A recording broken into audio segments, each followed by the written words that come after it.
আসসালামু আলাইকুম সবাইকে সবাইকে মেডিকোর পেজে স্বাগতম। তো আজকে আমাদের এই লাইভ প্রোগ্রামের কারণটা হয়তো বা আমরা সবাই জানি। আমাদের এইচএসসি 2025 ব্যাচের রিটেন এক্সামটা আজকেই শেষ হলো।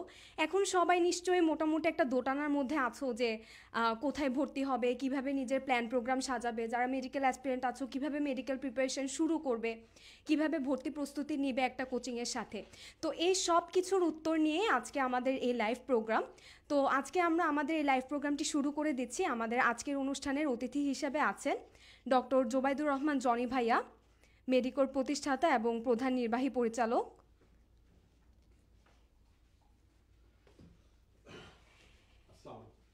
এরপর আছেন ইসমাম সাকিব অর্ণব ভাইয়া, 2018-19 সেশনে মেডিকেল ভর্তি পরীক্ষায় জাতীয় মেধায় প্রথম। এরপর আছেন রাগিব নূর ভাইয়া, 2019-20 সেশনে মেডিকেল ভর্তি পরীক্ষায় জাতীয় মেধায় প্রথম। আর অনুষ্ঠান সঞ্চালনায় থাকছি আমি তানজিম মুনতাকা সরবা, ঢাকা মেডিকেল কলেজ কেকাশি ব্যাচ।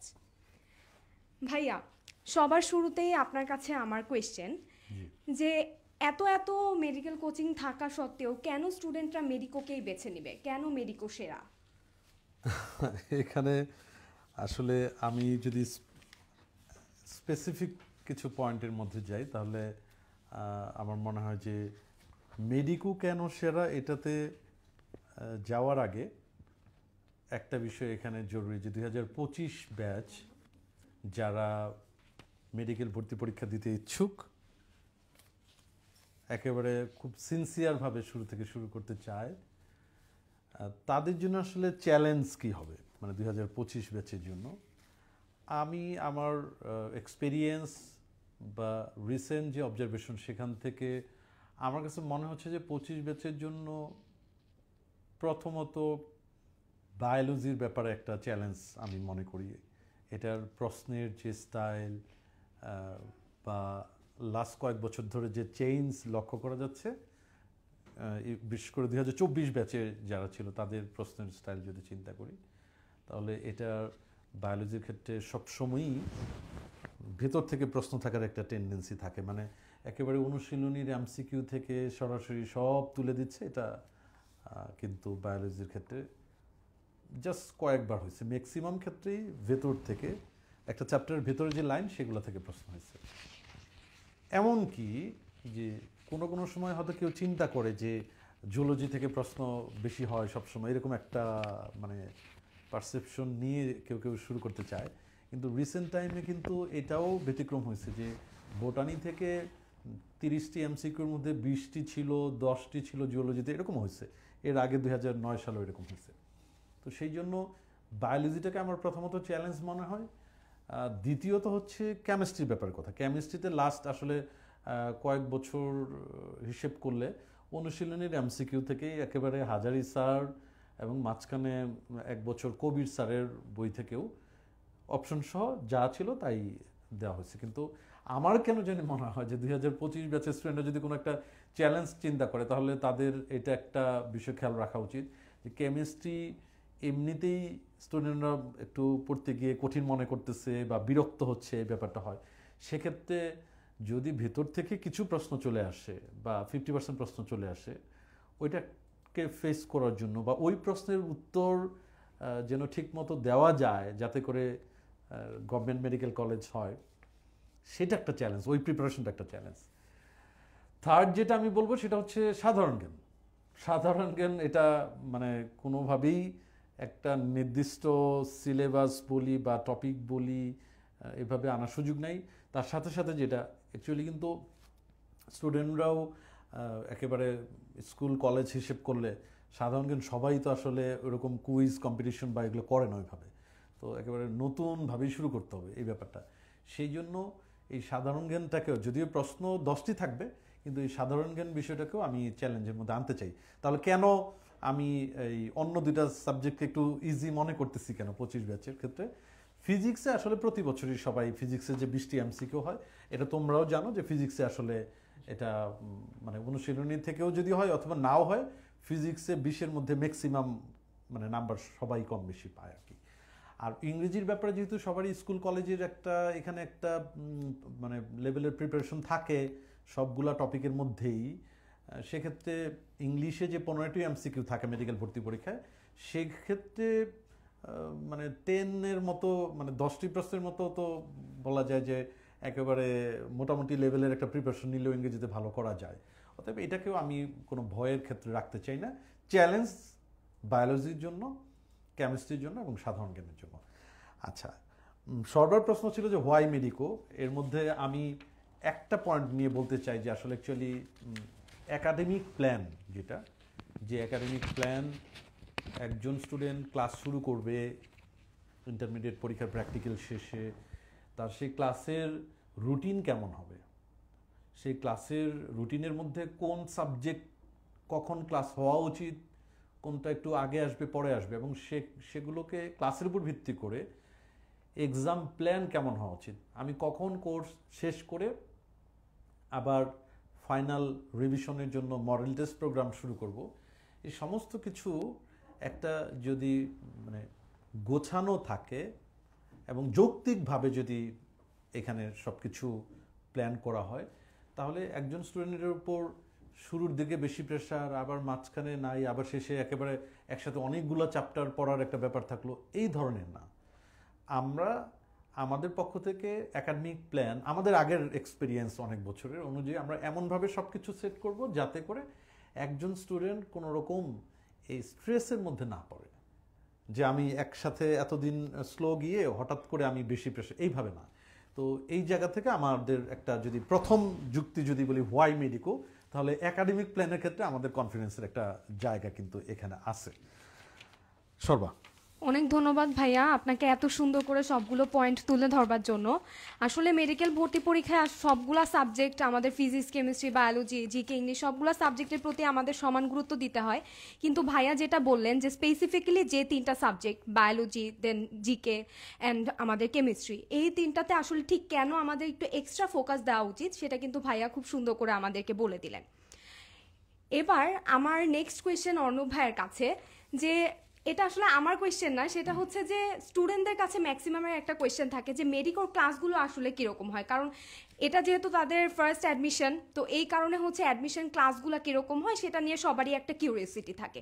তো অর্ণব ভাইয়ের কাছে আমার কোয়েশ্চেন হচ্ছে মেডিকেল ক্লাসগুলো আসলে কীরকম হয় ভাইয়া? ধন্যবাদ সর্বা। আসসালামু আলাইকুম সবাইকে।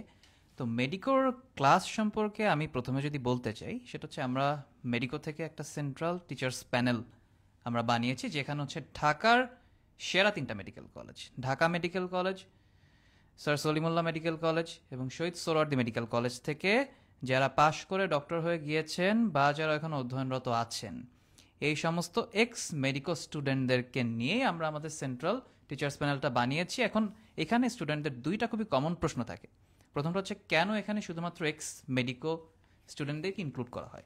এখানে ব্যাপারটা হচ্ছে, এখানে আমাদের এখানে যারা পড়াশোনা করেছেন বা যারা এখানে মেডিকোর সাথে যুক্ত ছিলেন অ্যাডমিশন টেস্টের সময়, আমাদের এখানে পড়ানোর যে ইউনিক সিস্টেমটা আছে, আমরা যে প্যাটার্নটা ফলো করি, আমরা যেটা বিশ্বাস করি সেটা হচ্ছে যখন কেউ স্টুডেন্ট হিসেবে আমাদের সাথে কানেক্টেড ছিলেন, তারপর উনি যখন টিচার হিসেবে এখানে আসবেন, প্রথমত উনি আমাদের এনভায়রনমেন্ট এবং আমাদের পড়ানোর ধরন সম্পর্কে সবচাইতে ভালো জানবেন, এবং সেকেন্ড কথা হচ্ছে নিজের জিনিসের প্রতি আসলে সবসময় আমাদের দায়বদ্ধতাটা অন্যরকম থাকে।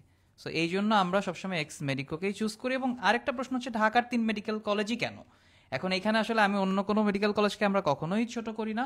ডেফিনেটলি সব মেডিকেল কলেজের সব স্টুডেন্টের মধ্যে মার্ভেলাস টিচার হওয়ার ক্যাপাসিটি আছে, কিন্তু আমি যদি তোমাদের কাছে একটা প্রশ্ন ছুড়ে দিই যে তোমরা আসলে কোন মেডিকেল কলেজে চান্স পেতে চাও, কম বেশি কিন্তু সবাই আমরা একটা কথাই বলি যে আমরা ঢাকা সলিমুল্লাহ বা সোহরাওয়ার্দী মেডিকেল কলেজে চান্স পেতে চাই। এই জন্য আমরা যেখানে চান্স পেতে চাই সেখানে আগে থেকেই যারা চান্স পেয়ে আছেন, যারা ওই পথটা পাড়ি দিয়ে গেছেন, তাদেরকে যখন আমরা তোমাদের সামনে নিয়ে যাই, তখন কিন্তু তোমাদের জন্য রিলেট করাটা সুবিধা হয়, স্বপ্ন দেখতে সুবিধা হয়, এবং স্বপ্ন পূরণের জন্য যে আকাঙ্ক্ষাটা দরকার, আকাঙ্ক্ষাটা একটু বেশি করে জাগ্রত হয়, মোটিভেশনটা বেশি পাওয়া যায় বলে আমরা মনে করি।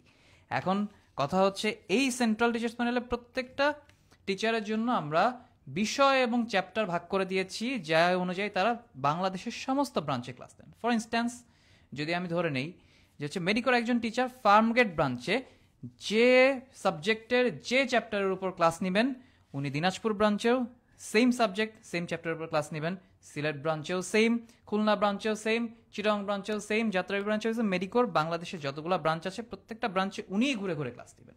সো এটার মাধ্যমে যে সুবিধাটা হয় সেটা হচ্ছে আমরা প্রত্যেকটা সাবজেক্টের প্রত্যেকটা চ্যাপ্টারের জন্য সারা বাংলাদেশে মেডিকোর সাথে কানেক্টেড প্রত্যেকটা স্টুডেন্টকে আমরা সেম কোয়ালিটি এবং সেম লেভেলের এডুকেশন এনশিওর করতে পারি, যার মাধ্যমে আসলে কারোর ক্লাস নিয়ে এখানে বলার কোনো সুযোগ নেই যে ভাইয়া ফার্মগেট বা শান্তিনগর ব্রাঞ্চে যেরকম করে ক্লাস হয় আমাদের খুলনা, আমাদের দিনাজপুর বা আমাদের সিলেটে ওরকম করে ক্লাস হয় না, এইটা বলার কোনো অপশনই নাই। কারণ আমরা সেম টিচারকে দিয়ে পড়াচ্ছি, সেম সাবজেক্ট, সেম চ্যাপ্টার। এটার মাধ্যমে দুইটা সুবিধা, একটা হচ্ছে সবার প্রিপারেশন সেম লেভেলের হলো, কারোর মনে এখানে কোনো খাত থাকার সুযোগ নেই, এবং 2 নাম্বার ব্যাপারটা হচ্ছে যে টিচার ক্লাস নিচ্ছেন উনি যেহেতু একটা স্পেসিফিক চ্যাপ্টারের উপর এক্সপার্টিস করছেন, সুতরাং ডেফিনেটলি বিভিন্ন টপিক বা বিভিন্ন সাবজেক্টের ক্লাস নেওয়ার থেকে তার ওই ব্যাপারে এক্সপার্টিসটা বেশি। সো এই দিকটা সব দিকটা চিন্তা করে আমরা একটা সেন্ট্রাল টিচার্স প্যানেল বানিয়েছি, এবং একটা কথা আমি কনফিডেন্টলি বলতে পারি যে Medico teachers panel is the best in the country. Sarba, thank you so much Arnab ভাইয়াকে। আসলে ব্যাপারটা আসলে খুবই চমৎকার, কারণ এই কোয়েশ্চেনটা আসলে অনেকেরই থাকে যে আমি হয়তো বা ঢাকার বাইরে আছি, তো ঢাকার বাইরের ব্রাঞ্চগুলো থেকে আমি একদম সেম সার্ভিসই পাবো, অথবা ঢাকায় আমি আছি, মানে একজন তো ঢাকায় আছে, সে ঢাকায় পড়াশোনা করছে, ঢাকার বাইরে থেকে হয়তো বা আমি পিছিয়ে গেলাম, কিন্তু মেডিকোর সব ব্রাঞ্চে আসলে আমরা একদম সেম সেরা সার্ভিসটাই দিয়ে থাকি। তো আই গেস এটা নিয়ে আসলে আর কারো কোনো কনফিউশন থাকবে না। আমার নেক্সট কোয়েশ্চেন রাগিব ভাইয়ের কাছে। রাগিব ভাইয়া, আমরা যখন মেডিকেল প্রিপারেশন শুরু করি তখন দেখা যায় যে সবার আগে আমরা যেই জিনিসটার কথা শুনি সেটা হচ্ছে দাগানো বই। এখন দাগানো বই জিনিসটা আসলে কেন দরকার, এবং মেডিকোর দাগানো বইকে কেন আমরা স্পেশাল দাগানো বই বলে থাকি, সেটা যদি একটু বলতেন। আসসালামু আলাইকুম সবাইকে, অনেক ধন্যবাদ সর্বাকে। তো প্রথমেই ওর কোশ্চেনে আসলে দুইটা কথা আমাদের মধ্যে উঠে এসেছে, সেটা দাগানো বইটা কেন ইম্পর্টেন্ট, এবং এই মেডিকো আমাদেরকে কী ধরনের দাগানো বই প্রোভাইড করছে যেটা দিয়ে আমরা আমাদের প্রিপারেশনটাকে অনেক বেশি শার্পেন আপ করতে পারি। প্রথমে সে দাগানো বই, তোমরা সবাই জানো, তোমরা সব বইই পড়ো এবং দেখবা যে সব বইয়ের কিন্তু সব লাইন সমান ইম্পর্টেন্ট না। কিছু কিছু দেখা যায় যে কিছু কিছু প্যারা ইম্পর্টেন্ট, আবার দেখা যায় কিছু কিছু লাইন ইম্পর্টেন্ট, আবার দেখা যায় কিছু লাইনের কিছু কিছু শব্দ অনেক বেশি ইম্পর্টেন্ট। তো তোমাকে সবার আগে ওই লাইনগুলোকে আইডেন্টিফাই করতে হবে, ওই ওয়ার্ডগুলোকে, ওই কিওয়ার্ডগুলোকে আইডেন্টিফাই করতে হবে যেগুলো আমাদের পরীক্ষার জন্য অনেক বেশি ইম্পর্টেন্ট। তো এরপরে আমরা আসি যে দাগানো বইটা, মেডিকো দাগানো বইটা তোমাদের কাছে কেমন এবং কেন এটা সারা বাংলাদেশের সবচেয়ে বেশি সেরা, এবং এটা আমাদের কেন একটি এক্সক্লুসিভ ফিচার, এটা আমি তোমাদের সাথে একটু তুলে ধরি। তো প্রথমেই আসি যে দাগানো বইটাকে কীভাবে প্রেজেন্ট করা হয়েছে তোমাদের কাছে। তোমাদেরকে যখন দাগানো বইটা দেওয়া হবে, দাগানো বইগুলো দেওয়া হবে, পরের দিন যে ক্লাসটি হবে সেই ক্লাসের আগের দিন তোমাদেরকে দাগানো বইটি তোমাদের সার্ভারে আপলোড করা হবে। তো পরের দিন আমি ধরে নিই তুমি কোর্স রসায়ন নিয়ে কোনো একটা ক্লাস করবা, তো তার আগের দিনই তুমি সার্ভারে গিয়ে ওই কোর্স রসায়নের দাগানো বইটা দেখে ফেলতে পারবা। তো তুমি যখন সার্ভারে গিয়ে এই দাগানো বইয়ের পিডিএফটা খুলবা, তুমি তখন কি দেখতে পারবা? দেখতে পারবা বইটিকে সবুজ কালি এবং নীল কালি বা হাইলাইটার দিয়ে মার্ক করা হয়েছে। তো কোনটা দিয়ে কি মিন করে? যেগুলো লাল কালার দিয়ে মার্ক করা হয়েছে সেগুলো এমন লাইন যেগুলো থেকে প্রিভিয়াস ইয়ারে মেডিকেল কিংবা ডেন্টাল অ্যাডমিশন টেস্টে অলরেডি কোশ্চেন হয়ে গিয়েছে। তার মানে এই লাইনগুলো অনেক বেশি ইম্পর্টেন্ট, কেন অলরেডি এখান থেকে কোশ্চেন হয়েছে এবং সামনে হওয়ার চান্সেস থাকতে পারে। এবং কিছু কিছু লাইনকে আবার সবুজ কালি দিয়ে মার্ক করা হয়েছে, সেগুলো কেন ইম্পর্টেন্ট? তো তোমাদের মাঝখানে একটা অনেক জাতীয় একটা প্রশ্ন যে ভাইয়া পরীক্ষার আগে তো আমার আসলে সিলেবাস কভার হয় না, যখন আমি পেপার ফাইনাল দিই বা সাবজেক্ট ফাইনাল দিই কিংবা মেইন অ্যাডমিশন টেস্ট দিচ্ছি, তখন দেখা যাচ্ছে যে আমার পড়া কমপ্লিট হচ্ছে না, হয় আমার একটা চ্যাপ্টার পড়তেই সময় শেষ হয়ে যাচ্ছে। তো এই ক্ষেত্রে তোমাকে এই ব্যাপারগুলো তুলে ধরার জন্য সবুজ লাইনগুলো, ওই লাইনগুলোকেই মার্ক করা হয়েছে যেই লাইনগুলো এক্সক্লুসিভলি তোমার পরীক্ষার জন্য অনেক বেশি ইম্পর্টেন্ট। তো পরীক্ষার আগে যেহেতু তুমি পুরো বইটা পড়ে যেতে পারবে না, পুরো বইয়ের সবগুলো লাইন পড়ে যেতে পারবে না, তো তুমি শুধু এই লাইনগুলোর উপর একবার চোখ বোলাবা। সো এই লাইনগুলো তোমাদের, ওই লাইনগুলো ইম্পর্টেন্ট যে লাইনগুলো তোমাদের সামনে যে পরীক্ষাটা রয়েছে সেটার জন্য ইম্পর্টেন্ট। তো এরপরে আমরা আসি যে কেন এই বইটি সেরা। তোমরা জানলে অবাক হবে, তোমাদেরকে যতগুলো সাবজেক্টের, যতগুলো বইয়ের, যতগুলো চ্যাপ্টারের দাগানো বই পিডিএফ প্রোভাইড করা হবে সবগুলোই মার্ক করেছেন আমাদের মেডিকোর প্রতিষ্ঠাতা এবং পরিচালক ডাক্তার জওয়াদুর রহমান জনি ভাইয়া। তার দীর্ঘ যে টিচিং এক্সপিরিয়েন্স সেখান থেকেই, এবং এত বছর এত কোশ্চেন হচ্ছে, সো অবশ্যই উনি সবচেয়ে বেশি জ্ঞান রাখেন যে কিভাবে কোন লাইনগুলো আমাদের পরীক্ষায় আসতে পারে। তো ওনার এই তত্ত্বাবধানে যেহেতু এই বইগুলো মার্ক করা হয়েছে, সো অবশ্যই তোমরা বুঝতে পারছো যে বইয়ের লাইনগুলো কতটা সিগনিফিকেন্স ক্যারি করে তোমাদের জন্য। তো আবার আমি চলে আসি যে মেন কথা হলো সেটাই, যে দাগানো বইটা তোমাকে প্রোভাইড করা হচ্ছে যাতে পরীক্ষার আগে তোমার প্রিপারেশন আরও সহজ হয়, এবং স্বাভাবিকভাবেই কোনো বই যখন দাগানো থাকে তখন আমাদের মধ্যে একটা আলাদা কনফিডেন্স গ্রো করে যে বইটা আমি মার্ক করেছি এবং কোন লাইনগুলো ইম্পর্টেন্ট। তুমি যখন দেখবা যে পুরো বইটাতে সব কিছুই মার্ক করা বা কোনো কিছু মার্ক করে নেই, তুমি কিন্তু একটা অনেক পাজলড হয়ে যাবে যে আমি কোনটা পড়বো কোনটা পড়বো না। বা যখন তুমি দেখবা যে এই সবুজ কালি এবং লাল কালি দিয়ে কিছু কিছু লাইনকে আলাদাভাবে মার্ক করা হয়েছে, সো তোমাদের একটা কনফিডেন্স থাকবে যে যাক এইটুকু পড়লেই মনে হয় আমার কাভার হয়ে যাবে আপাতত। সো এই জন্যই তোমাদেরকে দাগানো বইগুলো পিডিএফ প্রোভাইড করা হয়, এবং তোমরা এটাও জানতে পারলা যে কেন মেরিকোর দাগানো বই সবচেয়ে সেরা। তো অনেক ধন্যবাদ সবাইকে কথা শোনার জন্য। Thank you so much Ragib ভাইকে। আসলে মেডিকেল ভর্তি পরীক্ষায় সেরা একটা রেজাল্ট করতে হলে আমাদের বেশ কয়েকটা ব্যাপার মাথায় রাখতে হয়। তার মধ্যে প্রথমেই সেটা হচ্ছে মেইন বই ভালো মতো পড়া। এবং মেইন বই পড়ার কথা বললেই সবার আগে যে কথাটা না বললেই না, সেটা হচ্ছে দাগানো লাইনগুলো ভালো মতো বুঝে বুঝে পড়া। সেকেন্ড যে ফ্যাক্টরের কথা আমরা বলতে পারি সেটা হচ্ছে বেশি বেশি এক্সাম দেওয়া। এক্সাম যদি আমরা কেউ না দিই তাহলে অ্যাকচুয়ালি আমরা বুঝতেও পারবো না যে কোথায় আসলে আমাদের ভুলটা হচ্ছে। প্লাস মেইন বই পড়ার পাশাপাশি সেই টপিকের ওপর পর্যাপ্ত পরিমাণে কোয়েশ্চেন সলভ এবং পরবর্তীতে এক্সাম দেওয়াই কিন্তু মেডিকেল ভর্তি পরীক্ষায় ভালো একটা রেজাল্ট করার অন্যতম শর্ত। তো এখন মেডিকো যেহেতু অলওয়েজ তার স্টুডেন্টদের জন্য ভালো একটা সার্ভিস নিশ্চিত করে, সেরা একটা সার্ভিস নিশ্চিত করে, তাহলে মেডিকোর এক্সাম সিস্টেম আসলে ঠিক কীরকম সেটা বলার জন্য আমি রিকোয়েস্ট করবো রাগিব ভাইয়া। আবার অনেক ধন্যবাদ সর্বাকে। এক্সামস কথাটা শুনলে আমাদের মধ্যে একটা ভয় কাজ করে, তাই না? তোমরা হয়তো ভাবছো যে ভাই এতক্ষণ তো মজা লাগতেছিল কথাগুলো শুনতে, হঠাৎ করে এক্সামসের ব্যাপারটা কেন চলে আসলো।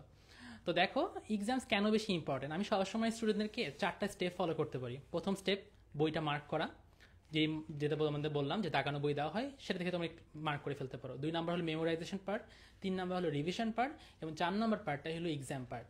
তো এই 4টা স্টেপ যতক্ষণ তোমার কমপ্লিট হচ্ছে না ততক্ষণ তোমাকে পড়াশোনা করতে হবে। এবং দেখো সবচেয়ে লাস্ট এবং সবচেয়ে ইম্পর্টেন্ট স্টেপটাই হলো এই এক্সাম দেওয়া। কেন এক্সাম দেওয়ার মাধ্যমে তুমি আসলে বুঝতে পারো যে তোমার ওই চ্যাপ্টারটার কোন জায়গাগুলোতে একটু গ্যাপ রয়েছে, কোন জায়গাগুলো তোমার উইক পয়েন্ট, এবং তুমি যদি ওই এক্সামে ভালো করো বা একটা ভালো মার্কস ক্যারি করো, তোমার মধ্যে কিন্তু আলাদা একটা কনফিডেন্স চলে আসে যে আমি তো একটা ভালো মার্কস পেয়েছি, তার মানে এই চ্যাপ্টারটা আমার ভালো মতো পড়া হয়েছে। তোমরা হয়তো এখন বুঝতে পারবে না, বাট এই কনফিডেন্সটাই কিন্তু আমাদেরকে চান্স পাইয়ে দেয়। তোমার প্রিপারেশন সবাই মোরালেস নেয়, বাট যার মধ্যে কনফিডেন্সটা থাকে, যে কম ভয় পায়, সেই কিন্তু আলটিমেটলি ভালো করে। তো চলে আসি আমাদের মেডিকোর এক্সাম প্যাটার্নটা কীরকম বা কীরকম প্ল্যান আমরা ফলো করি। এক্ষেত্রে দেখো আমি একটু আগে আবার বলেছিলাম একটু আগে যে বইয়ের কিন্তু সবগুলো লাইন সমানভাবে গুরুত্বপূর্ণ না, কিছু কিছু লাইন খুবই বেশি গুরুত্বপূর্ণ, কিছু লাইন একটু লেস ইম্পর্টেন্ট আর কি। তো দেখো আমরা মূলত টিচাররা যারা আছি তারা কিন্তু সেন্ট্রালি বসে ওই লাইনগুলোকে আইডেন্টিফাই করি যে কোন লাইনগুলো আমাদের নেক্সট যে এক্সাম সেই এক্সামে আসার জন্য অনেক বেশি গুরুত্বপূর্ণ। তারপরে আমরা সবাই মিলে সব সাবজেক্টগুলোকে মিলে ওই চ্যাপ্টারের উপর কোশ্চেন্সগুলো বিল্ড আপ করি। এবং দেখো কোশ্চেন্স যখন আমরা বিল্ড আপ করি, কিছু কিছু কোশ্চেন একটু কঠিন হয়ে যায়, কিছু কিছু কোশ্চেন একটু মিডিয়াম থাকে, কিছু কোশ্চেন আবার লেস ইম্পর্টেন্ট থাকে। তো তোমরা অনেক সময় দেখো যে পরীক্ষায় গেলে যেটা হয় যে কিছু কিছু কোশ্চেন অনেক বেশি ইম্পর্টেন্ট, মানে খুবই বেশি কঠিন লাগতেছে তোমার কাছে, তুমি পারতেছো না। আবার দেখো কিছু কিছু একটু ভাবলে পাওয়া যায়, আবার কিছু কিছু একদমই ইজি। তো এই বেসিসে আমরা আসলে কোশ্চেনগুলোকে সাজিয়ে থাকি। এখন আসি যে কতগুলো এক্সাম তোমাদেরকে দিতে হয়। তোমরা নর্মালি জানো যে আজকে কোনো একটা টপিকের যেটা পড়ানো হয় ক্লাসে, পরের দিন কিন্তু সেটার উপর এক্সাম হয়। সেই এক্সাম হয়, তার কিছুদিন পরে একটা মান্থলি এক্সাম হবে, উইকলি এক্সাম হবে, কোয়ার্টারলি এক্সাম হবে, পেপার ফাইনাল হবে, সাবজেক্ট ফাইনাল হবে। এতগুলো এক্সাম তো তুমি পার করলা, তারপরে কিন্তু তোমাদেরকে প্রত্যেক চ্যাপ্টারের উপর একটা কোশ্চেন ব্যাংক দেওয়া হয়। তো এত এত পরীক্ষা এবং কোশ্চেন ব্যাংক সলভ করার পর আমার মনে হয় না যে আর কোনো কোশ্চেন্স বাকি থাকে, এবং সব ইম্পর্টেন্ট লাইন্সগুলোর উপরে কিন্তু কোশ্চেন করা অলরেডি হয়ে গিয়েছে। তো আমি বলবো যে মেডিকোর এক্সামসগুলো তুমি যদি রেগুলারলি দাও, আমার মনে হয় যেটা যে অন্য কোনো লাইন আর বাদ থাকবে না যেটা ইম্পর্টেন্ট বাট তোমার জানা নেই। এখন আমরা একটা কথায় আসি যে ভাইয়া এত এক্সাম দিতে তো ভালো লাগে না, খুবই স্বাভাবিক। মেডিকোতে পরীক্ষা দিই, বাসায় যাওয়ার আগে আমার এক্সাম এর রেজাল্ট আমার বাসায় চলে যায়, তাই না?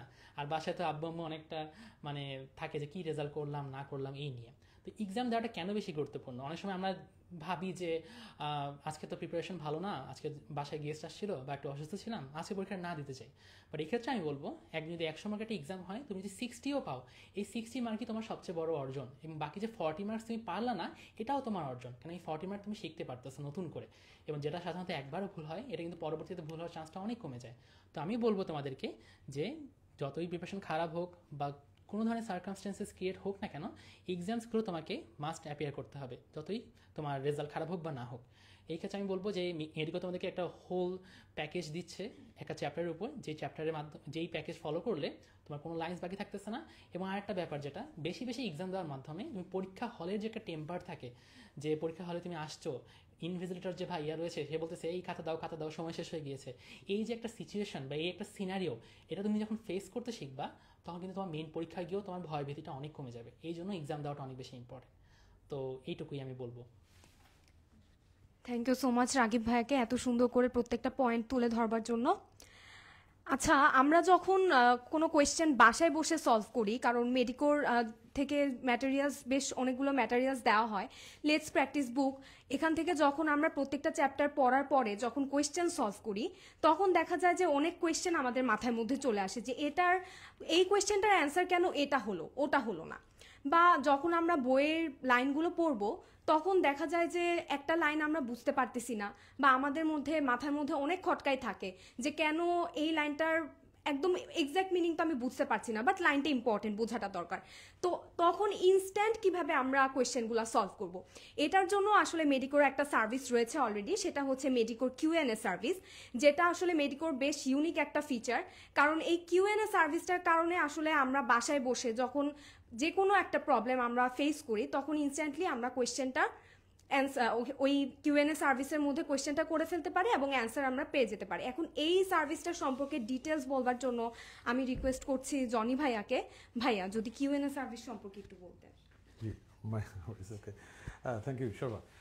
এখানে আসলে অ্যাকচুয়ালি আমাদের জায়গা থেকে আমরা যেটা বুঝি, একজন স্টুডেন্ট যখন ক্লাস করতে আসে, ক্লাস আমরা অফলাইন না, শুধু মেডিকোর অফলাইন এবং অনলাইন ব্যাচ দুই ক্ষেত্রেই যদি বলি, যে কোনো একটা চ্যাপ্টারে ইন্টারমিডিয়েট পরীক্ষার যে প্রিপারেশন নিয়ে সে ইন্টারমিডিয়েট পরীক্ষায় অ্যাপিয়ার করেছে, এটার সাথে মেডিকেল ভর্তি পরীক্ষার যে প্রিপারেশন, সেখানে তো আসলে পার্থক্য আছে, কনফার্ম পার্থক্য আছে। সেই হিসেবে আমরা কিন্তু এখানে অবশ্যই বিবেচনায় নিব যে ক্লাস করার ক্ষেত্রে কোনো স্টুডেন্ট যেন এখানে কোনো গ্যাপ না দেয়। অফলাইন এবং অনলাইনে টিচার পড়াচ্ছে, তার সেই পড়ার পরিপ্রেক্ষিতে কোনো একটি চ্যাপ্টার একজন স্টুডেন্টের পক্ষে আয়ত্তে নেওয়া, সেই চ্যাপ্টারের বিভিন্ন ইনফরমেশনগুলা মেমোরাইজ করা এবং 4টা অপশন দেখে সঠিক উত্তর বের করার জন্য যে দক্ষতা অর্জন করার দরকার হয়, সেক্ষেত্রে ক্লাস কিন্তু অবশ্যই করতে হবে।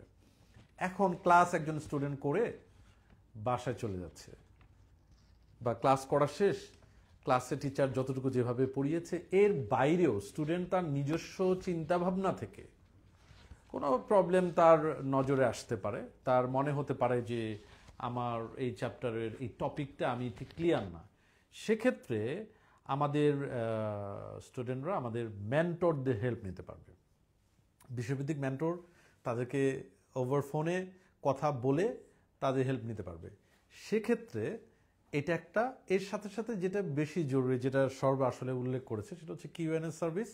মেডিকোর যে সার্ভার, সেখানে মেডিকোর নির্ধারিত রোল নাম্বার এবং সিরিয়াল নাম্বার দিয়ে লগ ইন করে সেই কিউএনএ সার্ভিসের মধ্যে সাবজেক্ট ক্লিক করে সেখানে আবার চ্যাপ্টার, যেমন ফিজিক্সের ভেক্টর, এই ভেক্টর রিলেটেড আমি পড়তে গিয়ে আমার কাছে মনে হয়েছে যে এই ম্যাথ আমি পারি না, বা এই টপিকটা আমি বুঝতেছি না, এই লাইনটা আমি বুঝতেছি না, সেক্ষেত্রে কিন্তু সে কোশ্চেন করবে, আমাদের টিচার্স প্যানেল অ্যানাদার সাইডে তারা কিন্তু এটা রিপ্লাই দিবে।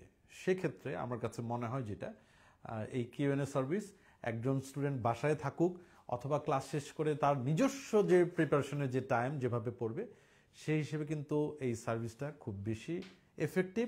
এবং আমার কাছে মনে হয় যেটা যে ইনস্ট্যান্ট, আমার কাছে কোনো একটা কিছু পড়তে গিয়ে প্রবলেম, এটার সলভ কিন্তু আমার কাছে মনে হয় যে ইনস্ট্যান্ট তারা পেয়ে যাচ্ছে, এবং এটা খুব বেশি জরুরি এই জন্য, কারণ মেডিকেল ভর্তি পরীক্ষার প্রিপারেশনের জন্য তো আসলে অ্যাকচুয়ালি এখানে বলা যায় যে যতটুকু সময় এই বছরের জন্য আমরা চিন্তা করতে পারি, সেই সময়ের পরিপ্রেক্ষিতে আসলে এখানে মানে প্রত্যেকটা ঘন্টা হিসেব করেই চলতে হয়। সেই হিসেবের মধ্যে বেস্ট প্রিপারেশনের জন্য একেবারে যখন সমস্যা তখনই সমাধান, এই বিষয়টা থাকা উচিত। মেডিকোর সেই বিষয়টা আছে। Thank you Sarba. Thank you ভাইয়াকে। আসলে এই কিউএনএ সার্ভিস আমি যখন 2 বছর আগে মেডিকেল ভর্তি পরীক্ষার জন্য প্রিপারেশন নিচ্ছিলাম, তখনও এই কিউএনএ সার্ভিস আমার জন্য একটা সেভিয়ার ছিল, কারণ পড়তে বসতে গেলে আসলে অনেক উদ্ভট কোয়েশ্চেন মানে মাথার মধ্যে চলে আসে এবং সেটার সলভ আসলে দরকার পড়ে। এখন আমার নেক্সট যে কোয়েশ্চেনটা সেটাও জনি ভাইয়ের কাছে, সেটা হচ্ছে ভাইয়া আমাদের ক্লাস পারফরমেন্স, স্টুডেন্টদের ক্লাস পারফরমেন্স কিরকম ক্লাসের মধ্যে অথবা এক্সামের মধ্যে পারফরমেন্স কিরকম, সেটা অ্যাকচুয়ালি আমি যতদূর জানি সেটা হচ্ছে মেডিকোর টিচাররা সেটাকে অলওয়েজ মেন্টরিং এর মধ্যে রাখেন, কিন্তু স্টুডেন্টদের তো আসলে আরেকটু ডিটেলস জানানো দরকার। তো এই সম্পর্কে যদি একটু ডিটেলস বলতেন। এইটা আসলে মানে জরুরি কেন, এটাতে যদিও স্টুডেন্টরা সবসময় খুশি হয় না, অনেক সময় বিরক্ত হয় যে আমাকে কেউ মনিটর করতেছে, ভাল লাগে না আর কি। তো বাট আমরা যেহেতু আমাদের সিনসিয়ারিটির জায়গা থেকে মনে করি যে একজন স্টুডেন্টকে টিচার হিসেবে, প্রতিষ্ঠান হিসেবে আমাদের এটা দায়িত্বের জায়গা যে আমরা তাদেরকে নক করব যে তুমি রাইট ট্র্যাকে আসো, অথবা তুমি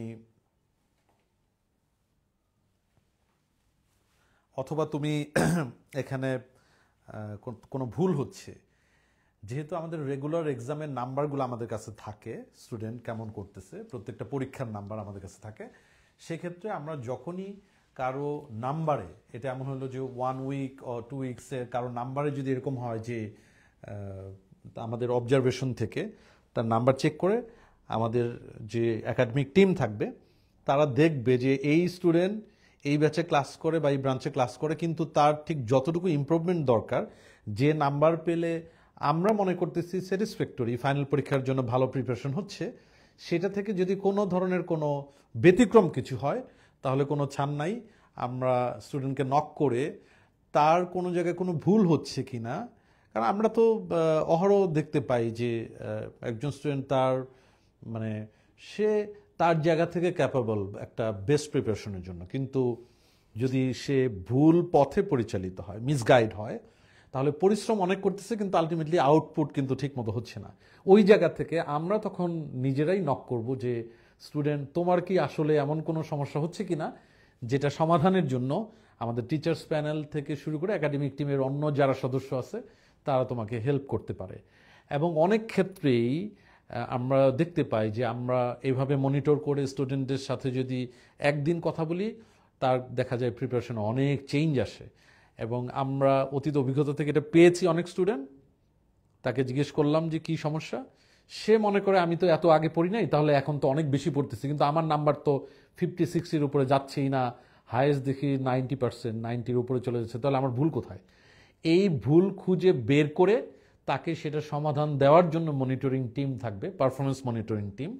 এবং আমরা আশা করি সেক্ষেত্রে স্টুডেন্টদের এটা খুব বেশি সাপোর্টিভ হবে তাদের জন্য, এবং এটা আমাদের একটা কনফিডেন্সের জায়গা। যদি কেউ জিজ্ঞেস করে হোয়াই মেডিকো, তাহলে এটা নিশ্চয়ই একটা কনফিডেন্সের জায়গা। সর্ব থ্যাংক ইউ জনি ভাইয়া। আমি ভাইয়ার কথার সাথে আমি আমার নিজের বিং অ্যান এক্স মেডিকো, আমি যদি নিজের একটা এক্সপিরিয়েন্সের কথা বলি, সেটা হচ্ছে যে আমি কেমিস্ট্রির এক্সামে আমি কন্টিনিউয়াসলি বেশ কিছুদিন একটু কম নাম্বার পাচ্ছিলাম।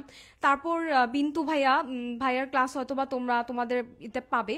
তো বিন্তু ভাইয়া হচ্ছে আমার সেশন নিয়েছিলেন, যে ওনার কোয়েশ্চেন ছিল যে কেন আমি কেমিস্ট্রিতে মানে কন্টিনিউয়াসলি নাম্বার কম পাচ্ছি, অন্য সাবজেক্টগুলোতে মোটামুটি ভালো নাম্বার পেলেও। তো তারপরে আমি আসলে বুঝতে পেরেছিলাম যে কেমিস্ট্রিতে আমার আসলে গ্যাপ ঠিক কোন কোন জায়গায়। সো ওটা আমার জন্য খুবই মানে ইমপ্রুভমেন্টের একটা মানে সূচনা ছিল আর কি। তো যাই হোক, এতক্ষণ আমরা বেশ ডিটেলসভাবে মেডিকোর সার্ভিসগুলো সম্পর্কে আলোচনা করলাম। আমরা আমাদের এই লাইভের একদম প্রায় শেষের পর্যায়ে, কিন্তু তার আগে কিছু ছোট্ট কথা, সেটা হচ্ছে যে অর্ণব ভাইয়া যেহেতু এখন এইচএসসি 25-এর এইচএসসি রিটেন অলরেডি শেষ, তারা এখন মোটামুটি একটা দোটানার মধ্যে থাকে যে তাদের প্রস্তুতি এখন মানে কখন থেকে শুরু করা উচিত। আর যেহেতু মাঝখানে আবার প্র্যাকটিক্যালের জন্য বেশ বড় সড়ো একটা গ্যাপ আছে, তো এই গ্যাপটা আসলে অনেকেই একটু হেলাফেলা করে। তো এটা নিয়ে যদি আপনি কিছু বলতে চান।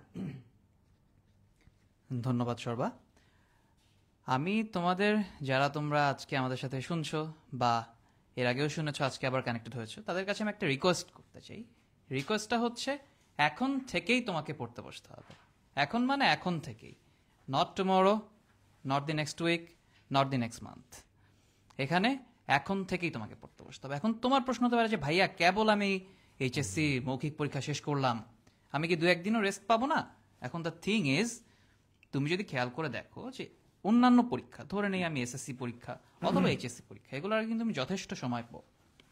মাসের পর মাস, বছরের পর বছর ধরে তুমি প্রস্তুতি নিয়ে তারপর পরীক্ষায় বসছো। কিন্তু মেডিকেল ভর্তি পরীক্ষার জন্য কিন্তু তুমি সময় পাচ্ছ খুবই কম, 3 মাস, সর্বোচ্চ 4 মাস। সো এর মধ্যে কিন্তু তোমাকে অবশ্যই সিলেবাসটা কমপ্লিট করতে হবে, পরীক্ষা দিতে হবে, নিজেকে যাচাই করতে হবে, রিভাইজ করতে হবে, এক্সাম স্ট্র্যাটেজি সাজাতে হবে, অনেক কিছু আছে।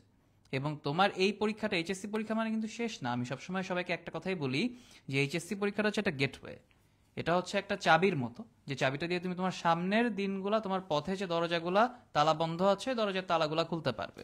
সেটা ভর্তি পরীক্ষা হতে পারে, সেটা তারপরে তোমার সামনের জীবনের যে সময়টা তোমার জন্য অপেক্ষা করছে, যে তোমার নিজের একটা পরিচয়, নিজের একটা আইডেন্টিটি, তোমার বাবা মায়ের সমাজের সামনে একটা সম্মানের ব্যাপার, একটা আস্থার জায়গা, এইটা তৈরি করার জন্য কিন্তু তোমার এখন এই 3 থেকে 4টা মাস ঠিকভাবে প্রস্তুতি নেওয়ার কোনো বিকল্প নাই। এই জন্য সময় নষ্ট করার কোনো সুযোগই নাই। বেড়াতে যাওয়ার জীবনে তুমি অনেক সময় পাবে। মেডিকেল ভর্তি করে শেষ হওয়ার পরে তারপরে দেখবে তুমি ক্লাস শুরু হওয়ার আগে 2 মাস, 3 মাস, 4 মাস, 5 মাস বন্ধ। তখন তুমি ঘুরতে পারবে, ঘুমাতে পারবে, খেতে পারবে, যা ইচ্ছা তাই করতে পারবে। ওখানে তোমাকে বাধা দেওয়ার মতো কেউ থাকবে না। কিন্তু এখন প্লিজ তোমাদের কাছে একটাই রিকোয়েস্ট, তোমরা সময় নষ্ট করো না। কারণ তুমি যতদিন দেরি করবে তোমার প্রস্তুতি কিন্তু তত ঘোরালো হয়ে যাবে। তুমি যত সময় বসে থাকবে, আমরা সবসময় বলি যে অলস মস্তিষ্ক শয়তানের কারখানা। তুমি অলস বসে থাকো, তোমার মাথায় বিভিন্ন দুশ্চিন্তা, ঝামেলা, কবে শুরু করব, কিভাবে শুরু করব, কি করি না করি, থাক আরো 1 দিন দেখি, 2 দিন দেখি। নো, এইভাবে কোনোভাবেই সময় নষ্ট করা যাবে না। তুমি এখনই পড়তে বসো। প্র্যাকটিক্যালের সময়টা আমরা খুব ভালোভাবেই জানি যে practical is not such a big thing, এবং তোমরা অলরেডি যেহেতু মেইন এক্সামটা শেষ করে ফেলেছো, সো প্র্যাকটিক্যাল নিয়ে দুশ্চিন্তা করার কিছু নাই। ওইটার প্রস্তুতি যতটুকু যা দরকার আছে সেটা তোমরা ডিউ টাইমে নিতেই পারবে, এইটুকু ভরসা তোমাদের উপর আমার আছে। শুধুমাত্র তোমাদের কাছে একটাই রিকোয়েস্ট, সময় নষ্ট না করে মেডিকেল ভর্তি পরীক্ষার প্রস্তুতির জন্য তোমরা এখনই বসে যাও। সর্বা, থ্যাংক ইউ ভাইয়া। মেডিকেল ভর্তি পরীক্ষার প্রস্তুতি নেওয়ার সময় আমাদের সবচেয়ে বেশি ডিস্ট্রাকশন হিসেবে কাজ করে হচ্ছে আমাদের হাতের মোবাইল ফোনটা, আর সেই সাথে হচ্ছে সোশ্যাল মিডিয়া।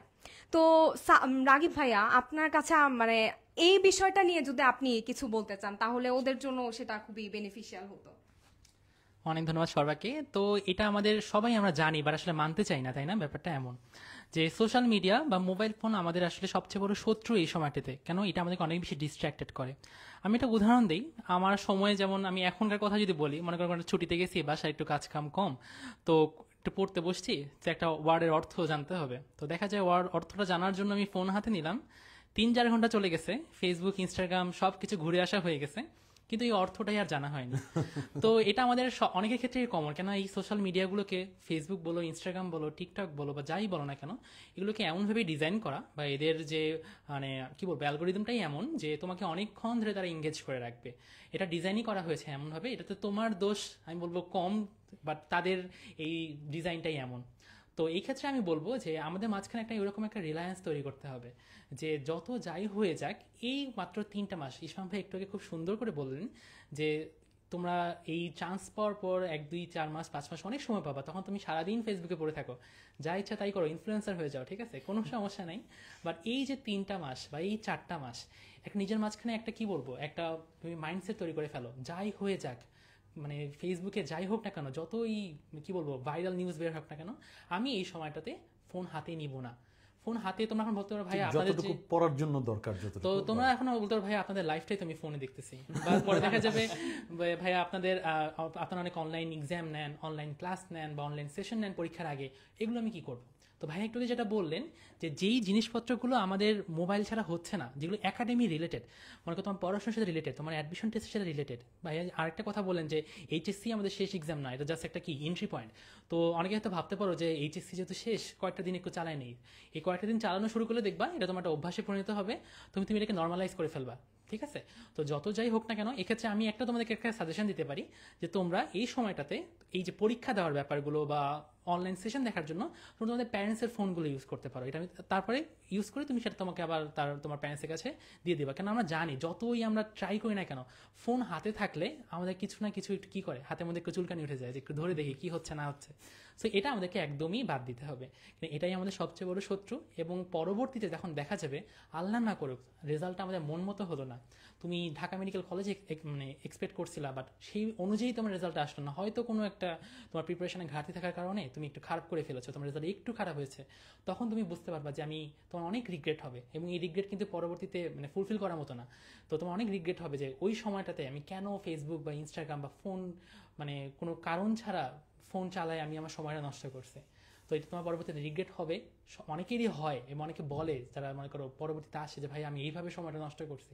তো তোমাদেরকে আমি বলবো এই কয়েকটা দিন একদম কঠোরভাবে নিজেকে কন্ট্রোল করো যে আমি যাই হোক ফোন কখনই হাতে নিব না, আদারওয়াইজ সেটা যদি কোনো তোমার পড়াশোনা রিলেটেড কজে হোক, ঠিক আছে? তো এইটুকুই আমি তোমাদেরকে সাজেশন দিব অ্যাজ এ সিনিয়র, আমি বলবো তোমাদের বড় ভাই হিসেবে। তো আমি আশা করি তোমরা সবাই এটা মেনে চলবা এবং ইনশাআল্লাহ অনেক ভালো একটা রেজাল্ট তোমরা পাবা তোমাদের এই কি বলবো এই স্যাক্রিফাইসের জন্য। সর্বা, থ্যাংক ইউ রাকিব ভাইকে। তো ভাইয়া আমাদেরকে খুবই সুন্দর একটা টিপস দিয়েছেন যে সোশ্যাল মিডিয়া বা ফোন এই সময় প্যারেন্টসদেরটা ইউজ করাটাই বেটার। আমি নিজেও বা ভাইয়া বা এখানে অন্য ভাই আছেন, ওনারাও নিশ্চয়ই মানে প্যারেন্টসদের ফোনই ইউজ করতেন। আমি যেটা করতাম যে এই প্যারেন্টসদের ফোন ইউজ করার সাথে সাথে আমি আম্মুকে বলে রাখতাম যে পাসওয়ার্ডটা যাতে আম্মু নিজেই দেয় আর আমাকে যাতে না বলে যে পাসওয়ার্ডটা কি, যাতে যতবার আমি আননেসেসারি কারণে আমি আম্মুর কাছ থেকে ফোন নিয়ে বলতাম যে আম্মু পাসওয়ার্ডটা খুলে দাও, আম্মু একটা বেকা চোখে তাকায় থাকতো আর আমি পরে ফোন না নিয়ে চলে আসতাম আর কি, বিষয়টা এরকম। যাই হোক, তো এতক্ষণ আমরা মেডিকোর সার্ভিস এবং সেই সাথে মেডিকেল ভর্তি প্রস্তুতির জন্য গাইডলাইনমূলক কিছু কথাবার্তা শুনলাম। এরপর স্টুডেন্টদের বেশ কিছু কমন কোয়েশ্চেন থাকে, এই কমন কোয়েশ্চেনগুলো আমরা এখন নিব। সেটা হচ্ছে প্রথমত মেডিকোর ক্লাস কবে থেকে শুরু হবে, জনি ভাইয়া?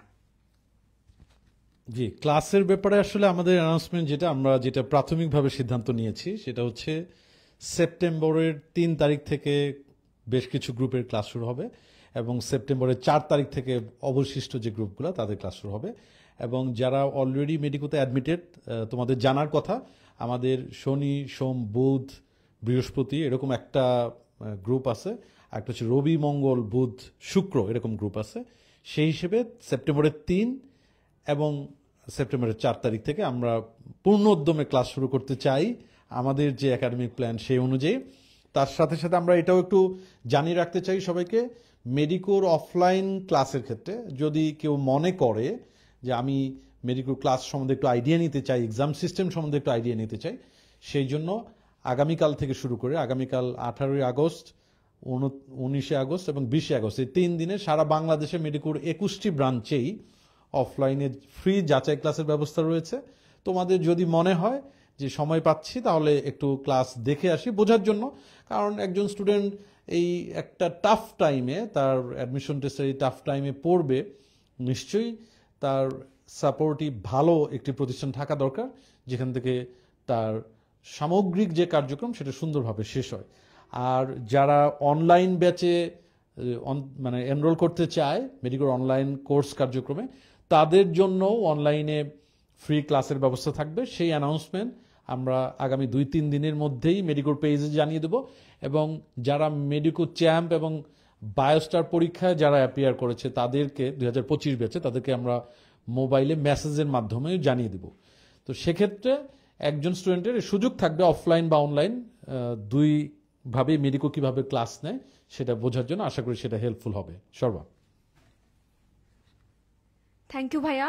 নেক্সট যে কোয়েশ্চেনটা হচ্ছে সবচেয়ে বেশিবার আসতে দেখা যায় সেটা হচ্ছে যে মেডিকো থেকে আমাদেরকে যেই সহায়ক বইগুলো দেওয়ার কথা বলা হয়েছে, তো সেই বইগুলো ভাইয়া আমাদের কিভাবে কালেক্ট করতে হবে, আমরা কোথা থেকে কালেক্ট করব?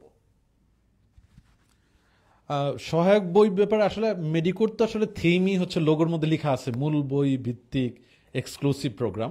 তার মানে আমরা সবসময় সব ধরনের অ্যাডমিশন টেস্টের জন্য মেইন বই ভালো করে পড়তে বলি। আমাদের ক্লাসে একজন স্টুডেন্ট মেইন বই না নিয়ে আসলে সে ক্লাসের সাথেই কোনো কানেক্টিভিটি তৈরি করতে পারবে না, কারণ আমাদের টিচাররা বইয়ের পেজ ধরে ধরে টপিক ধরে ধরে তারপর বোঝানোর কথা সেটা বলে, টেকনিক্যাল কোনো ইস্যু থাকলে সেটা বলে, যদি কোনো কিছু মার্ক করার থাকে সেটাও বলে। অর্থাৎ বই লাগবে। আমাদের জায়গা থেকে সহায়ক বইয়ের কথা আমরা কেন বলি, কারণ কিছু কিছু ক্ষেত্রে আমরা বিগত 20 বছরের মেডিকেল এবং ডেন্টাল ভর্তি পরীক্ষার প্রশ্ন অ্যানালাইসিস করলে দেখতে পাই যে মেইন বই বাদেও মাঝে মধ্যে অতিরিক্ত কিছু প্রশ্ন, বিশেষ করে বায়োলজির ক্ষেত্রে এটা বেশি হয়েছে, যে সেকেন্ড রাইটারের বই বা থার্ড রাইটারের বই থেকে কিছু প্রশ্ন এসেছে টেকনিক্যাল, যেটা মেইন যে ফার্স্ট বই যেটা সেটা পড়লেও আনসার করা যায়, কিন্তু যদি ওই সেকেন্ড বই থার্ড বই পড়া থাকে তাহলে তার কিন্তু এখানে অ্যান্সার করতে সময় কম লাগবে এবং খুব কনফিডেন্স নিয়েই সে অ্যান্সার করতে পারবে। সেই জন্য মেডিকোর কম্পেনিয়ন বুক আছে, অন্যান্য লেখকের বইয়ের যে অতিরিক্ত তথ্য সেগুলোকে একসাথে করে, এবং ওই চ্যাপ্টারের মধ্যে স্যাম্পল কোশ্চেন এবং ওই চ্যাপ্টারে মেডিকেল এবং ডেন্টাল থেকে এর আগে কি কি প্রশ্ন আসছে সেগুলোকে সমন্বয় করে কম্পেনিয়ন বুক। তার সাথে সাথে লেটস প্র্যাকটিস, প্রত্যেকটা চ্যাপ্টারের টপিক ধরে ধরে, যেমন রক্ত সঞ্চালন চ্যাপ্টারে লোহিত রক্তকণিকা পড়া শেষ, সেখান থেকে কিছু কিছু এমসিকিউ, ওখানে স্যাম্পল কোশ্চেন দেওয়া আছে, সব স্টুডেন্টরা বাসায় বসে বসে সলভ করবে। এরকম let's practice book geology, botany, physics এবং কেমিস্ট্রির উপরে। একইভাবে সাধারণ জ্ঞানের জন্য বাংলাদেশ এবং আন্তর্জাতিক এবং ইংরেজির জন্য আলাদা বই। এই বইগুলা মেডিকোর বিভিন্ন ব্রাঞ্চ থেকে আমাদের যারা স্টুডেন্ট তাদেরকে আমরা অলরেডি স্টুডেন্টদের বিভিন্ন গ্রুপ ভিত্তিক আমরা দেওয়া শুরু করেছি। ক্রমান্বয়িকভাবে এটা সবাইকেই এটা পৌঁছে দেওয়া হবে, এবং যদি কোনো প্রয়োজন হয় ইমিডিয়েটলি যদি কেউ যোগাযোগ করতে চায় মেডিকোর নিকটস্থ ব্রাঞ্চে যোগাযোগ করতে পারে, কল সেন্টারে কথা বলতে পারে, তার সুবিধাজনক সময়ে মেডিকোর অফিস থেকে বইগুলো সংগ্রহ করে নিতে পারে এখনই। অথবা কেউ যদি মনে করে যে না, আমি ক্লাস যখন শুরু হবে প্রথম দিন, আমার ক্লাসের দিন, আমি সেদিন সংগ্রহ করব, সেটাও কিন্তু সংগ্রহ করতে পারবে। এ ব্যাপারে কোনো আমাদের দিক থেকে কোনো আপত্তি নেই। Thank you. ভাইয়া, আপনার কাছে আমার লাস্ট একটা কোয়েশ্চেন, সেটা হচ্ছে যে এটা মোটামুটি আমার কাছে মনে হয় সবারই এই কোয়েশ্চেনটা থাকে, সেটা হচ্ছে যে নতুন বই আবার কিনতে হবে কিনা। কারণ আমরা জানি বায়োলজি, ফিজিক্স, কেমিস্ট্রি এই তিনটা সাবজেক্টেরই একটা করে নিউ এডিশন প্রত্যেকবারই এই অ্যাডমিশনের টাইমটাতে বের হয়ে থাকে। তো আবার নতুন করে সবগুলা বই কেনার প্রয়োজনীয়তা আছে কিনা, এই কোয়েশ্চেনটা। Thank you Sarba, thank you. এটা আসলে একটা মানে জাতীয় প্রশ্ন হয়ে দাঁড়াচ্ছে, নতুন বই লাগবে কিনা। প্রথমত আমি বলবো যে যেহেতু 25 ব্যাচের সবাই ইন্টারমিডিয়েটে 2 বছর ফিজিক্স, কেমিস্ট্রি, বায়োলজির জন্য তাদের নিজস্ব বই পড়ে এসছে, সেখানে তাদের কোনো কিছু নোট করা থাকতে পারে, দাগানো থাকতে পারে, কোনো যে কোনো ধরনের কোনো টেকনিক্যাল কোনো কথাবার্তা লেখা থাকতে পারে। প্রথমত তারা ওইটাই ফলো করবে, কিন্তু নিশ্চয়ই তোমরাও একমত হবে আমার সাথে যে জিওলজি এবং বোটানির ক্ষেত্রে, বিশেষ করে জিওলজির ক্ষেত্রে প্রতি বছরই এডিশনের মধ্যে কিছু না কিছু চেঞ্জ আসতেছে। হ্যাঁ, এইটা যদি কেউ মনে করে সে নতুন বই সংগ্রহ করতে পারে, নিষেধ নাই, কিন্তু এটা কিন্তু একটা অতিরিক্ত খরচের ব্যাপার, ওইটাই একটা প্রশ্ন আর কি। আর আমাদের দিক থেকে তাহলে আমরা কি করতে পারি, আমরা ধরেই নিচ্ছি যে তুমি 2025 ব্যাচ হিসেবে যখন ফার্স্ট ইয়ারে বই কিনেছো সেইটাই তোমার কাছে আছে। এখন যদি এই আগস্ট মাসে বা সেপ্টেম্বর মাসে কি নিউ এডিশনের নতুন কোনো তথ্য অ্যাড হয়, আমরা প্রতি বছরই এটা করি, এই বছরও ওই চ্যাপ্টার থেকে নতুন কি কি ইনফরমেশন অ্যাড হয়েছে সেগুলো আমরা আলাদা করে নিজেরা টিচাররা বের করে আলাদা নোট বা শিট করে আমরা স্টুডেন্টদেরকে দিয়ে দিই।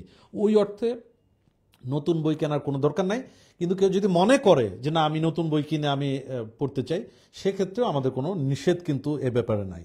এবং আমার কাছে মনে হয় যে স্টুডেন্টরা যদি এই জায়গা থেকে তাদের এই বিবেচনাটা নেয় যে আগের বইয়ের মধ্যে আমরা অনেক কিছু লেখা আছে, ওটা আমার মেডিকেল ভর্তি পরীক্ষার জন্য প্রয়োজন হবে, তাহলে সেটা রাখতে পারে, আদারওয়াইজ সে এটা চেঞ্জ করতে পারে। আর মেডিকেল পক্ষ থেকে অলরেডি একটা বুক লিস্ট দেওয়া হয়েছে, এবং আমি রিকোয়েস্ট করবো আমাদের যারা অনলাইন প্যানেলে যারা রয়েছেন তারা একটু দয়া করে মেডিকোর যে বুক লিস্ট সেটা কমেন্টে দিয়ে দেন, যাদের প্রয়োজন হবে তারা দেখে নেবে যে মেডিকো কি প্ল্যান করেছে। এমন না যে শুধুমাত্র মেডিকোতে যারা ভর্তি হচ্ছে তাদের জন্য, সবার জন্যই এটা। এবং আমি রিকোয়েস্ট করব আমাদের বিভিন্ন ব্রাঞ্চে বিভিন্ন সময়ে যে এখানে আগামীকালের ফ্রি ক্লাস 19 তারিখ এবং 20 তারিখে সারা বাংলাদেশের সব ব্রাঞ্চে, সেখানে যে আমরা টাইম ঠিক করেছি এবং তারিখ এবং বিষয় ঠিক করেছি, বিষয় স্পেসিফিক যে বিষয়ের উপর ক্লাস হবে সেটা একটু যদি কমেন্ট বক্সে দিয়ে দেওয়া যায় তাহলে স্টুডেন্টদের জন্য দেখতে সুবিধা হবে। এবং আমরা এখানে টিচার হিসেবে যারা রয়েছে, যে 4 জন রয়েছি, মানে একেবারে সব ব্রিলিয়ান্ট লোকজন এখানে, আমি ছাড়া এই 3 জনই খুবই ব্রিলিয়ান্ট। তো অর্ণব, রাগিব এবং সর্বা 2023-এ ফার্স্ট, আমরা কিন্তু সবাই টিচার্স প্যানেলে, এবং আমাদের এই 4 জনকেই আমাদের যারা অফলাইন ক্লাসে যারা তোমরা মেডিকোতে ভর্তি হবে তাদের ক্লাসে 4 জনকেই তোমরা দেখতে পাবে। আমাদের জন্য নির্দিষ্ট চ্যাপ্টার, যেমন আমি রক্ত সঞ্চালন চ্যাপ্টার বা পরিপাক শোষণ চ্যাপ্টার এবং মানবদের প্রতিরক্ষার ক্লাস নেই। ক্লাসের পড়ার সাথে সাথে আমাদের টিচাররা আমাদের সমস্ত যে প্ল্যানের মধ্যে ওই চ্যাপ্টার ভিত্তিক পড়ার পাশাপাশি একজন স্টুডেন্টের রেগুলার গাইডলাইনটা কেমন হওয়া উচিত, স্টাডি প্ল্যান কেমন হওয়া উচিত, তাদের নিজস্ব এক্সপেরিয়েন্স শেয়ার করে। আমরা দৃঢ়ভাবে বিশ্বাস করি সেই এক্সপেরিয়েন্স, সেই আলোচনা তোমাদের সবাইকেই অনেক হেল্প করবে। স্ট্রেস থেকে এখানে সবচেয়ে যে ভয়ানক ব্যাপার যেটা হয়, অনেক পড়তেছে হঠাৎ করে কোনো একটা কিছু চিন্তা করে, নেগেটিভ কোনো কিছু চিন্তা করে তার মধ্যে একটা মানসিক চাপ চলে আসতেছে। আমাদের টিচারদের অ্যাটেনশন সেখানেও থাকে, তোমার মেন্টাল হেলথ যেন ঠিক থাকে, এটা অনেক বেশি জরুরি। এবং যারা শ্রদ্ধা অভিভাবকবৃন্দ আপনারা শুনতে পাচ্ছেন, আপনারা অবশ্যই এই বিষয়টাতে খেয়াল রাখবেন। আমরা সবগুলো প্রোগ্রামই এটা বলি যে আমাদের স্টুডেন্টরা যেন কোনো ধরনের অতিরিক্ত প্রেশারে পড়ে তাদের নিজেদের যে সামর্থ্যের জায়গা সেটা যেন নষ্ট না হয়। এবং মেডিকোর যে একাডেমিক কোর্স কার্যক্রম একেবারে যা আছে যাবতীয় সব কিছু বাংলা ভাষণের সাথে সাথে ইংলিশ ভাষণের স্টুডেন্ট যারা, তাদের জন্যও অ্যানাউন্সমেন্ট যে ঢাকার ফার্মগেট, শান্তিনগর এবং উত্তরাতে ইংলিশ ভার্সনের আলাদা ব্যাচ আছে, যেখানে ইংলিশ ভার্সন ইংলিশ মিডিয়াম থেকে চান্স প্রাপ্ত যারা তারাই ক্লাস নেয়। সমস্ত ক্লাস এবং যে এক্সাম কোশ্চেন সবকিছু ইংলিশে হয়। তারা এই বিষয়টার জন্য মেডিকোর অফিসে যোগাযোগ করতে পারে। Sarba, thank you so much Johnny ভাইয়াকে, এবং সেই সাথে অর্ণব ভাইয়া এবং রাকিব ভাইয়াকেও সবগুলো কোয়েশ্চেনের অ্যান্সার এত সুন্দর করে দেওয়ার জন্য, স্টুডেন্টদের সব ধরনের কনফিউশন একদম ক্লিয়ার করে দেওয়ার জন্য। আজকে যারা লাইভটাতে জয়েন করেছে, আমি শিওর সবার মধ্যে আসলে একটা চিন্তাই ছিল যে আসলে তাদের এখন ঠিক কি করা উচিত। তো মোটামুটি আজকের এই লাইভের পর আমার বিশ্বাস যে সবাই একটা মোটামুটি ডিরেকশন পেয়ে গিয়েছো যে তোমরা কি করবে। সবাইকে অনেক অনেক ধন্যবাদ এই লাইভটা ধৈর্য ধরে দেখার জন্য। আর আশা করি মেডিকোর সাথে তোমাদের প্রস্তুতিটাও একদম সেরা হবে ইনশাল্লাহ। সবাইকে অসংখ্য ধন্যবাদ। আমরা আমাদের লাইভটা এখানেই শেষ করে দিচ্ছি। আল্লাহ হাফিজ। আল্লাহ হাফিজ। আল্লাহ হাফেজ।